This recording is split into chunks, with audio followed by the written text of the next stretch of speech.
Hey guys, I'm going to show you how a cylinder head is rebuilt. So this is an overhead cam Honda head, this is a push rod engine, and it's a Jeep cylinder head. Now the difference is on this engine the cam's right on top.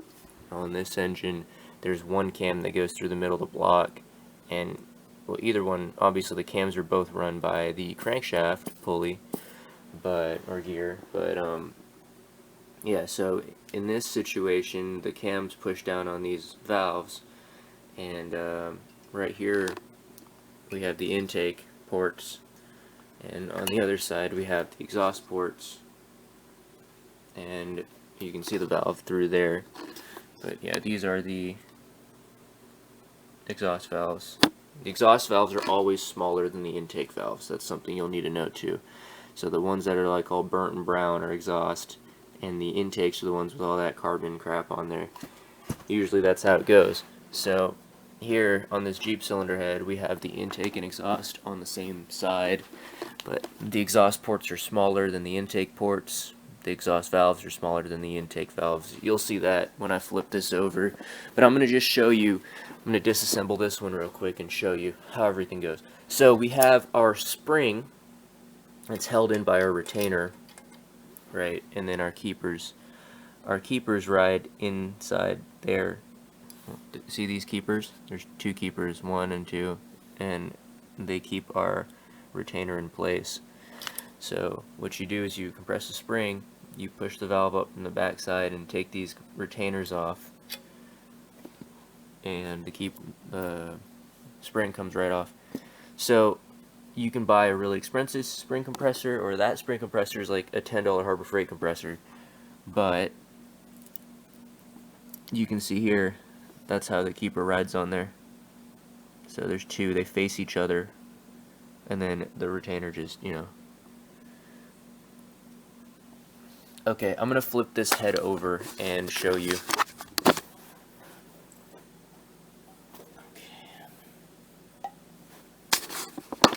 So this is the other side of, see, that's the valve that I took the spring off of. So as I push it through, it comes straight out the back side. Alright, so the backyard mechanic way of doing this job is just to throw some lapping compound on here and just spin it against the valve seat.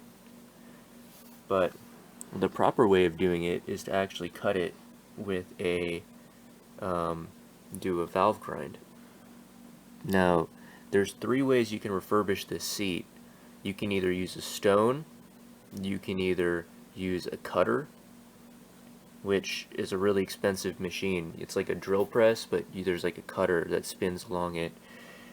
Or you can use just lapping compound and just lap the hell out of it.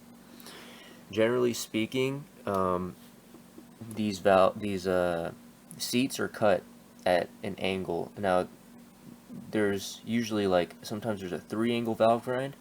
So there's a top cut, there's like a where the face rides on it, and then there's a throat cut. And usually it's like a stepped angle, and it's designed for better airflow. So that's what they call a 3-angle valve grind. But basically, whoever's cutting these seats needs to know while they're cutting how far to go, because they need to stop as soon as the cut comes in. A lot of times, inexperienced people who do this job will sink the seat way too far, and then it'll just be really ugly, and then ruin the geometry. Alright, so once you've cut the seat to the right angle, then you want to cut the valve, you want to face the valve. So usually how this is done is you put this valve in a machine and you spin it against a stone, and the stone cuts this at an angle. And so I know this is at a 45-degree angle, and that seat is also at a 45-degree angle. So when you take your valve and you push it through the seat and you slam the valve against the seat like that, it'll leave a little indenture, a little mark, and it'll let you know exactly. So you see that bottom part right here where it's like really gray? That's the area where it's making contact with the seat. I already lapped this valve. So while I lapped it, the grinding compound was grinding this area against that area on the seat, which is, you can also see where it's not shiny.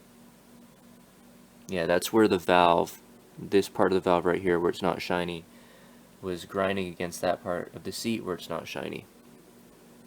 But generally speaking, before you even start using the grinding compound and doing the valve lapping, it's always a good idea to match the angle from here to there. And if you slam it against the seat, you'll see a little small ridge either on the bottom or on the top of that, where that ring is.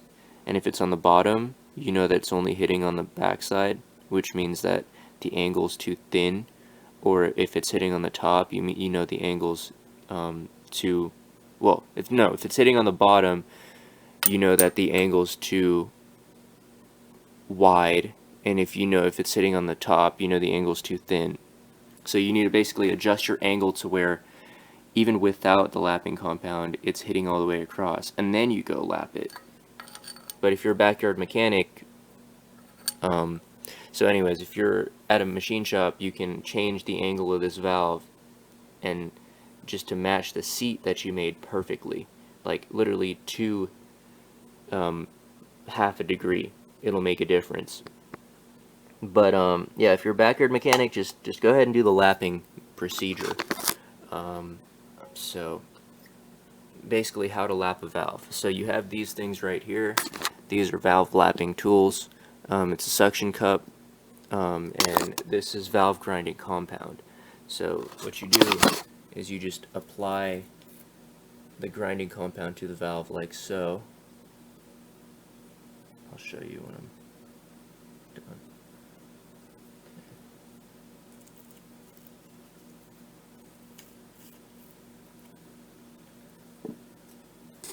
Alright, so just apply like a dab all the way around it, and then you take the valve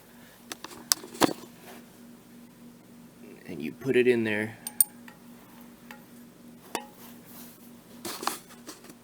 Right, and then just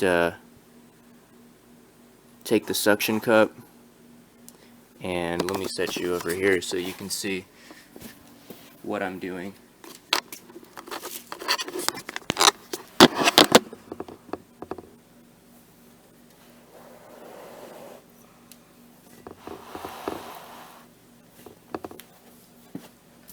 Yeah, then just go ahead and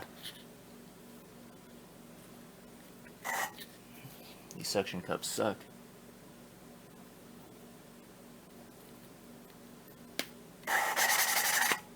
Anyways, just do that pretty much. You'll hear it.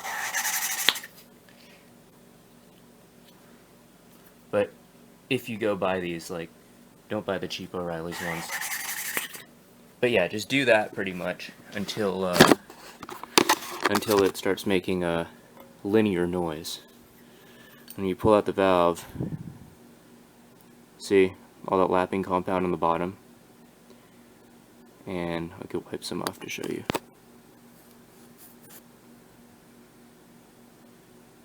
But yeah, anyways, and it'll do the same thing on the seat right there. And basically that's how you lap the valve perfectly to the seat. Yeah. So then you want to just clean that up really good.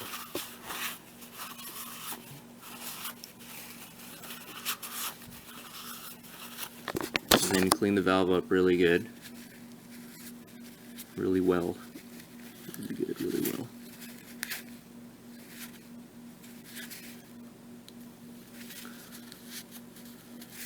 And then generally speaking, when you reassemble the valve,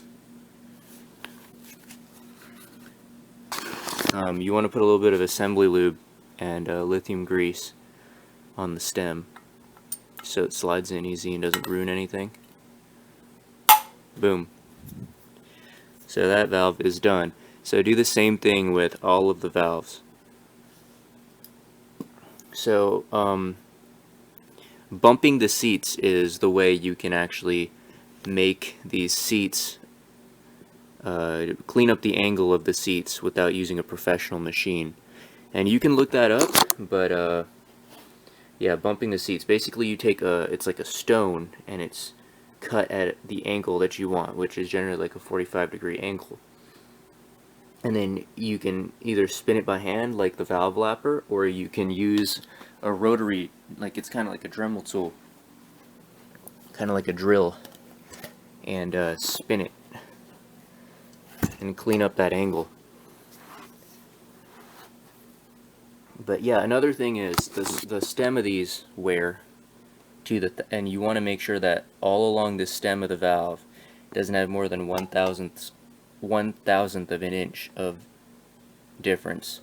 And then these valve guides wear as well. So the guides are basically, you know, that round air, like, you know, the round area where the valve goes into.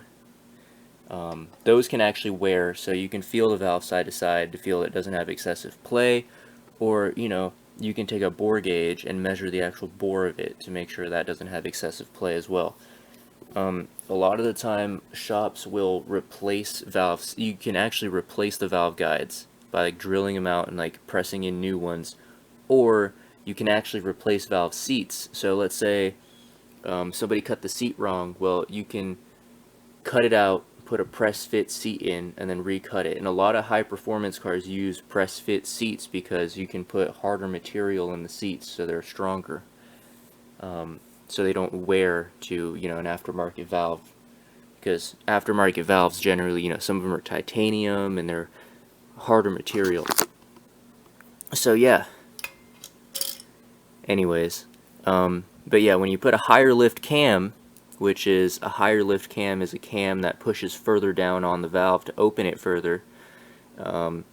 Generally speaking, you need a stronger valve spring too, because if you push the stock valve spring past its intended, you know, where it's supposed to press, then it's not going to have good pressure. It's not going to be able to hold the pressure. So yeah, that's pretty much all I got for you in terms of valve grinds and how to refurbish a cylinder head. But hope this video helped you guys understand better.